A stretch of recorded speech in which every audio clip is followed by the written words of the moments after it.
Hello တုံတုံမှာ root canal treatment တွေပြုလုပ်တဲ့အခါမှာ control ကောင်းကောင်းရဖို့ fine break ဖြစ်နိုင်ခြင်းနဲ့တဲ့ roti fine ကိုရှာနေတဲ့ဆရာမတွေအတွက်တုံတုံအရန်ကိုကြိုက်ရတဲ့ roti fine လေးတစ်ခုကိုပြပြပါမယ်။မာနေကြီးဆိုင် roti fine လေးပါ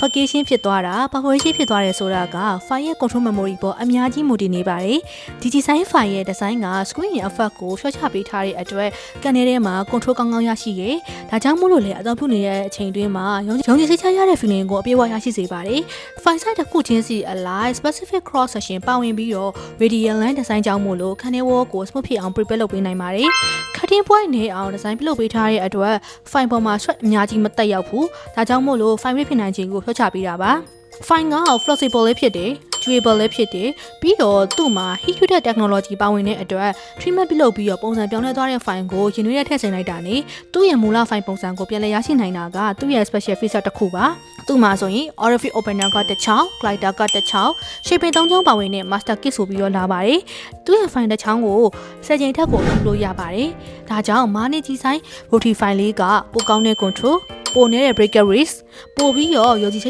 ရတဲ့ treatment experience ကိုပေးနိုင်တဲ့အတွက်တုံတုံအရန်ကို recommend ပေးခြင်းနေတဲ့ file တစ်ခုဖြစ်နေရပါ